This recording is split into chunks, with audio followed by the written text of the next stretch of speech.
नमस्ते friends, welcome back to my channel. आज है day 2 of Dudhwa national park. आज मैं आपको लेकर चल रही हूँ एक ऐसे नेशनल पार्क में जहाँ जंगल की हर सांस में रोमांच है। हम लोग सुबह 7 बजे ही रेडी हो चुके हैं क्योंकि हमारा स्लॉट जंगल सफारी का सुबह था। तो दुधवा नेशनल पार्क उत्तर प्रदेश के लखीमपुर खीरी जिले में नेपाल बॉर्डर के पास है, जहाँ की dense green forest, tall elephant grass और मिस्टी मॉर्निंग्स मिलकर बनाते हैं एक मैजिकल वर्ल्ड जहाँ हर पेड़, हर हवा की सरसराहट कुछ कहानी कहती है। जब आप जीप के अंदर जाते हैं तो शुरुआत में सिर्फ हरियाली दिखती है, पर जैसे जैसे आप आगे बढ़ते हैं जंगल और भी गहरा और भी शांत होता जाता है। चारों तरफ सिर्फ नेचर की आवाज़ें, बर्ड्स चर्पिंग, लीव्स रसलिंग और दूर कहीं लंगूर की पुकार। और उसी साइलेंस में अचानक गाइड कहता है, सर, टाइगर पग मार्क्स। बस वहीं से शुरू होता है असली थ्रिल।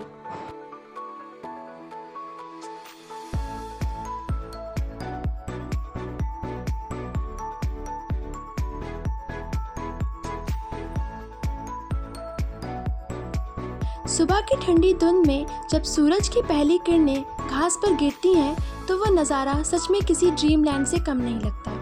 यहाँ की हवा में एक अलग फ्रेशनेस है। ऐसा लगता है जैसे नेचर खुद आपको अपनी कहानी सुना रही हो।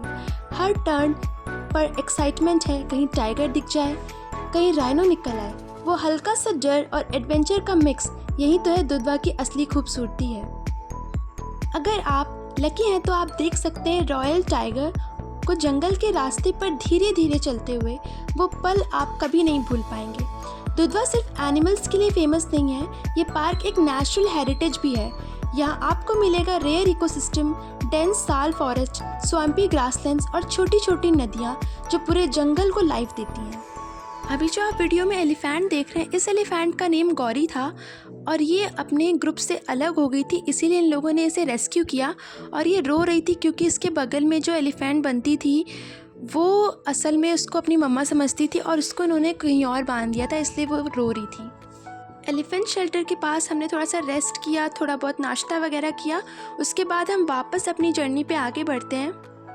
दुधवा में रहने वाली थारू ट्राइब्स भी दुधवा का एक अहम हिस्सा है। उनकी कल्चर और नेचर के साथ उनका बैलेंस देखने लायक है। वो सिखाते हैं कि जंगल से कैसे लेना भी है और उसे बचाना भी उतना ही ज़रूरी है। अगर आप नेचर, फोटोग्राफी या एडवेंचर के शौकीन हैं तो दुधवा आपके लिए परफेक्ट डेस्टिनेशन है। यहाँ की हर मॉर्निंग सफारी एक न्यू स्टोरी लाती है। कभी टाइगर का पग मार्क, कभी डियर का जंप, कभी पीकॉक का डांस। ये सिर्फ एक पार्क नहीं, ये है एक एक्सपीरियंस, एक वाइल्ड फीलिंग जो दिल में बस जाती है। 3 घंटे की जंगल सफारी करने के बाद और बिना टाइगर को देखे हम लोग वापस अपने शेल्टर्स में आ गए हैं और फिर हम लोग तैयारी कर रहे होते हैं वापस घर जाने की। हम लोग वेट कर रहे होते हैं कि म्यूज़ियम जल्दी से ओपन हो जाए और थोड़ा बहुत आसपास के लोकेशंस को हम लोगों ने ऑब्ज़र्व किया।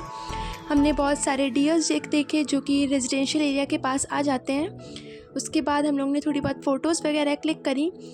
Then after waiting for so long finally museum खुल गया था। फिर हम लोग म्यूज़ियम में गए और मैं आपको भी दिखाऊंगी कि म्यूज़ियम में बहुत सारी अच्छी अच्छी चीज़ें हैं जो कि आप लोग देख सकते हैं और उनसे कुछ चीज़ें सीख सकते हैं। ये एक एलिफेंट स्कल है। ये दुधवा का मैप है, आप पूरा देख सकते हैं। ये टाइगर है। ये टाइगर एक्चुअली जो दुधवा में रेलवे लाइन है, ये उसमें उसकी डेथ हो गई थी, इस वजह से उसका बॉडी पार्ट यहाँ पे रखा गया है। म्यूज़ियम भी बहुत प्यारा है।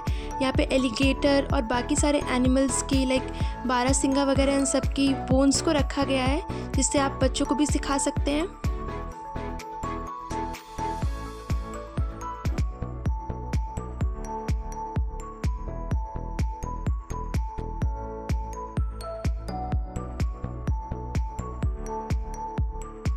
फिर फाइनली टाइम आ गया हमारे डिपार्चर का। हमने अपना सामान पैक किया और हम निकल गए अपने घर की तरफ। ये जर्नी बहुत ही थ्रिल से भरी हुई थी, बहुत ही अमेजिंग थी। आई थिंक सबको अपनी लाइफ में एक ना एक बार ऐसी जर्नी को ज़रूर एक्सपीरियंस करना चाहिए। और अगर कभी मुझे चांस मिलता है इन लाइफ दोबारा एक्सपीरियंस करने का तो मैं डेफिनेटली दोबारा आऊँगी। रास्ते में आगे बढ़ कर के सबने थोड़ा बहुत बताशे वगैरह खाए, जिसमें पापा आप देख रहे हैं कि कैसे आग जला रहे हैं। और ये है गुग्गू। फिर हम लोग वापस लखनऊ पहुंच के बाय।